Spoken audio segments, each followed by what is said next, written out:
မဆလာနဲ့မူးမွေးလေးနဲ့တီးဆုံပဲဟင်းလေးချက်စားပြလို့တူတူလိုက်ချက်စားကြည့်ကြပါအောင်ရှင်ဒီဟင်းလေးနဲ့တွဲစားဖို့လေးခရမ်းချင်လေးနဲ့ကျုံမှုကြော်လေးဆိုအရန်ဟိုမှာလိုက်ဖက်ပါတယ်ရှင်ရေစုံကိုစားချင်တဲ့အသီးနှံလေးတွေကိုအနေတော်လေးတွေလိဖြတ်ထားပေးပါနော်ချက်မဲ့တန်အိုးထဲမှာစီနေတော်လေးထည့်ပြီးတော့ငရုတ်6တောင်လေးတွေကိုအရင်ကြော်ပေးပါတယ်ရှင်ငရုတ်6တောင်လေးတွေကျွတ်လာရင်တော့ခဏဆယ်ထားပြီးတော့တက်ဖယ်ထားပေးပါရှင်ကျန်တဲ့စီဘူးထဲမှာကရဝေးရွက်နဲ့ပြင်းတော်သိမ်းလေးတွေထည့်ပြီးတော့စီတက်ပေးပါတယ်စီတက်တာလေးမွေးလာရင်တော့ကျွတ်သွန်ဖြူကျွတ်သွန်လေးကြိတ်ထားတာလေးတွေကိုထည့်ပြီးတော့တေချာလေးစီတက်ပေးပါတယ်ရှင်အယောင်လေးလှစီကိုစနွေးမုံနဲ့အယောင်တင်မုံလေးအနေတော်လေးပါထည့်ပေးပါတယ်ဒီနေရာမှာကျွတ်သွန်စိမ့်နှံလေးတွေပြအောင်တေချာလေးစီတက်ပေးရပါတယ်ရှင်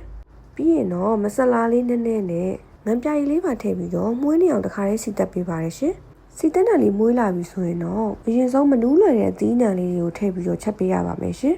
ဒီလိုနဲ့မှွေသွားလိုက်တာနှံ့လာပြီဆိုရင်တော့ရင်နွေးလေးနှဲငယ်ကိုမြုပ်အောင်ထည့်ပြီးတော့အဖုံးလေးရုပ်ပြီးတည်ထားပြီးလို့ရပါပြီခဏတည်ပြီးသွားရင်တော့ကျန်တဲ့ကိုစားကျင်တဲ့အသီးနှံလေးတွေကိုထည့်ပြုတ်ထားတဲ့ကလဘဲလေးတွေပါတစ်ခါလေးရောထည့်အချင်းအတွက်မကြီးဖြော်ထားတာလေးတွေကိုပါထည့်ပြီးရင်တော့ဖုံးလေးအုပ်ပြီးစူပွအောင်ပြန်တည်ပြီးပါရှင်အသီးနှံလေးအားလုံးနူးယူသွားပြီဆိုမှရုံးမရီသီးလေးကိုပါထည့်အရသာအတွက်စားနဲ့ချုံမုံလေးနည်းနည်းထပ်ထည့်ဥရီသီးလေးတွေနူးလာပြီဆိုရင်တော့အနံလေးပုံမွေးလာအောင်မဆလာလေးနဲ့ရေသီးကြောက်ကြော်ပေးထားတာလေးတွေကိုပါထည့်ပြီးရင်တော့အရသာအပေါ်ငယ်မြူမြူကိုဝါချလို့ရပါပြီရှင်ဒီချက်နည်းလေးတိုင်းလေးတူတူလက်ချက်စားကြည့်ကြပါအောင်နော်နောက်မှပြန်တွေ့ကြမယ်ဘိုင်